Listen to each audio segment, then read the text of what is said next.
Alright, this is going to be abs part 3. Hopefully we can get all the rest of the abs done in this video right here. So I got 10 moves, and I'm going to show you a couple of extra variations, so it's probably going to be more like 12 or 13 or something like that. First one is a bird dog. So this one you're going to start on your hands and knees.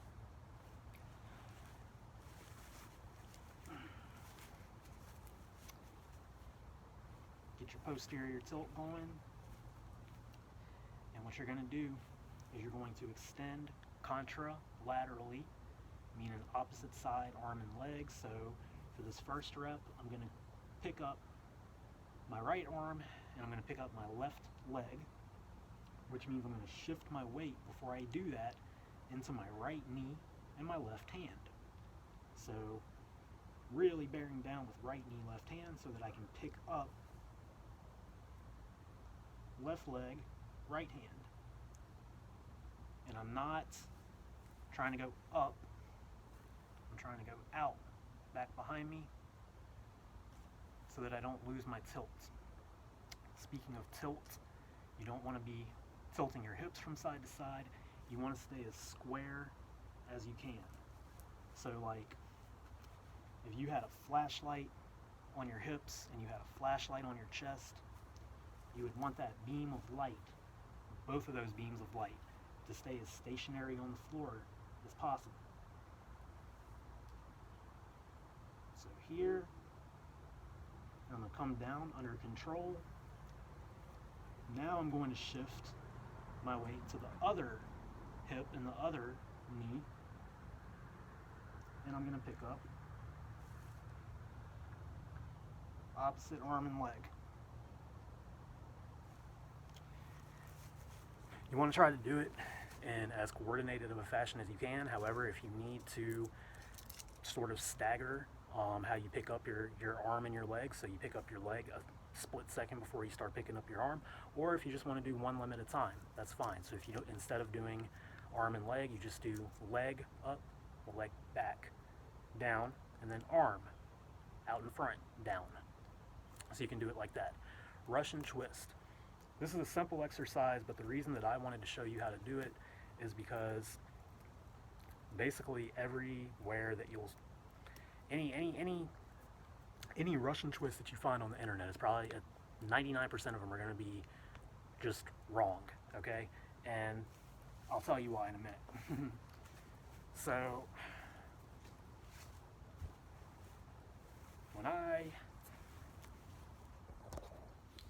what I want to see when you do a Russian twist is I want to see your feet planted on the ground,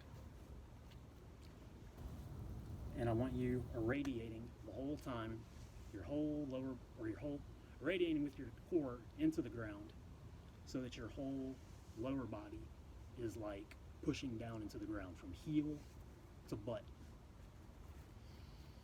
And you're going to have the weight on your side. You're going to have your hips square. So there is going to be some rotation with your hips. But again, you're trying to keep them as square facing forward as possible. Same with your chest. So you're going to grab just like that. Just like that. So you don't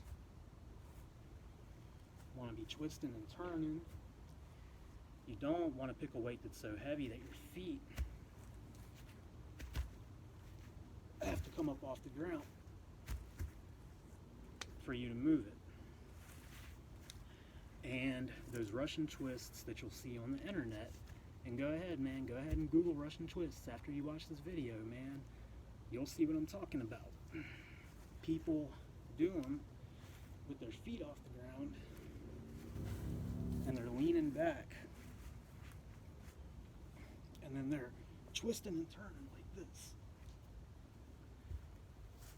And don't get me wrong, that's still a good exercise. It really is, actually, but it's just not as effective as what I'm showing you. And it's also easier to mess up and hurt yourself doing it like that. So they look cool. You can do a lot more weight that way, but my way is safer, and my way will will get you stronger core in the long run. So a variation of that you can do is not really a variation of the same exercise. It's a different exercise, but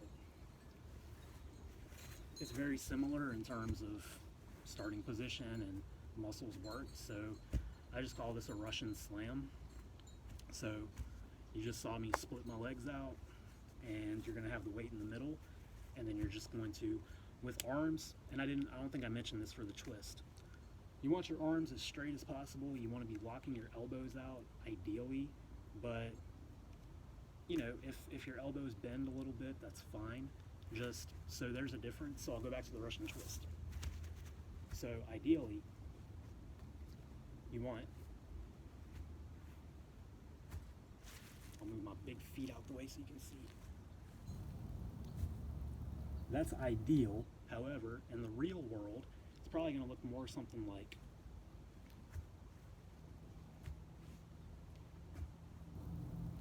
that. So that's fine as long as it's not something like this, where you're intentionally bringing it closer to your body to reduce the arm lever and the range of motion that you have to bring it. All right. Similarly with the Russian slam, there's a difference between a little bit of bend and an intentional bend. Okay, so ideally arms are going to stay locked above head, down, under control as much as you can. However, if it comes down a little hard, that's okay, as long as the intention is there that you are trying to guide the weight down instead of just letting it guide you.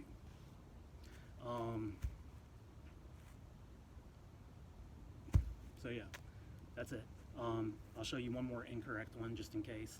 So you don't want to be intentionally bending your elbows.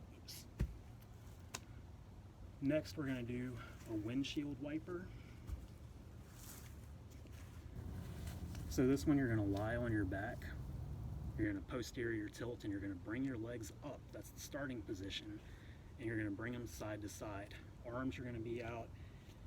Some people find it easier to put their arms out wide to the sides. However, I am against that because putting them out wide to the side encourages excessive flexion of things that aren't necessarily supposed to be flexing and twisting and stuff. So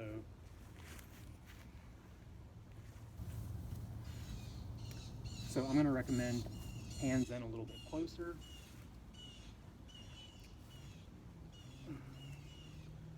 And you're going to bring your legs to the side. You're going to get a good stretch. And you're going to go as far as you can without losing your tilt.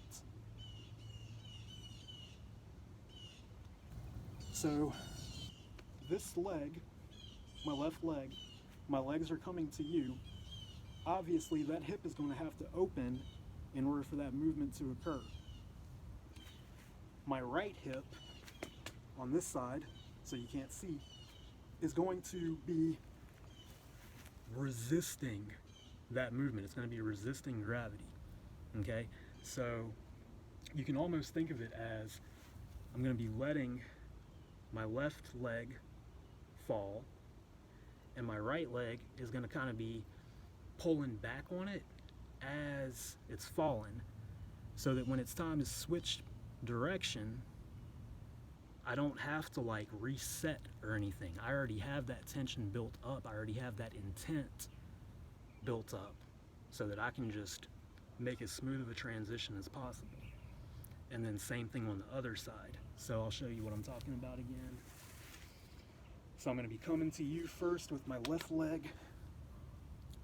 So I'm going to be flexing, and really, I mean, I'm going to kind of be resisting gravity. I'm going to be resisting gravity with my left leg as well, but I'm really going to be resisting with my right. So I'm going to come down. I'm feeling a stretch. My pelvis is starting to come up. So now I'm going to just reverse the motion the other way. Boom. as opposed to not having any tension, letting my legs fall, and then now I have to sort of hike my lower back to get the next rep. If that is too difficult for you, you can bend your knees like that, and then just bring the knees side to side. Okay. And I mean, your pelvis can come up. You do want to have that intention of keeping your hips as square as possible. But if that pelvis comes up on the side that you're twisting like that, that's fine, as long as you still are able to engage the muscles that you need to and have control of the movement and not have to use momentum to switch directions. All right, legs up crunch. I don't really have a better name for this, so I just call it a legs up or feet elevated crunch. So get in the same position as the windshield wiper on your back, legs up. And now what you're going to do is you're going to put your arms up like this. You're going to really push down with your abs and your core muscles so that you can crunch up.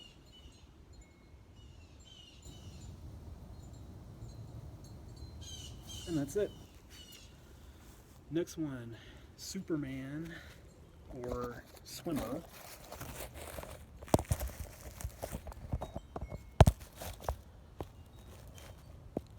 All right.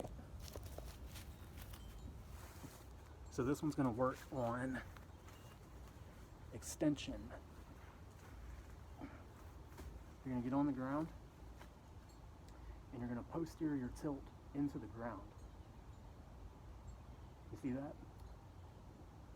So you're going to think about scooping those hips into the ground, and then you're going to think about reaching out in front of you with your hands as far as possible, reaching back behind you with your feet as much as possible at the same time, which is going to cause them to come up off the ground like that.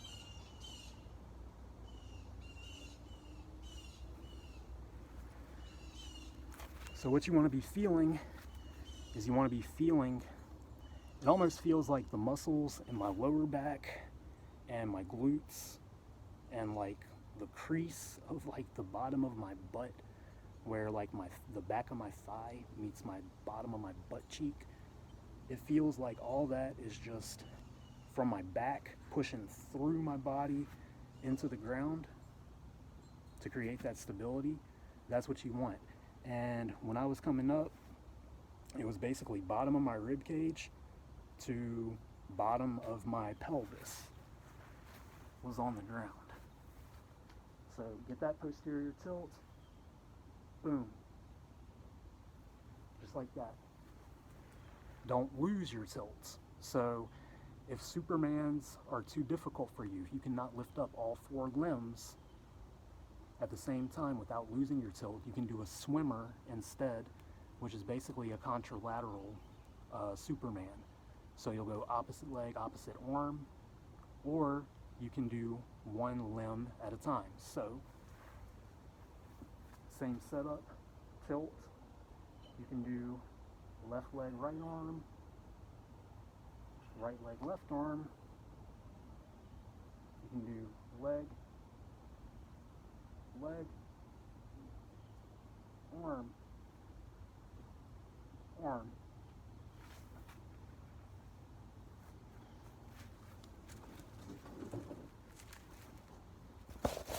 And if you do one of those variations like that, you'll have the added benefit of being able to irradiate whatever limbs you're not lifting up, irradiating them into the ground.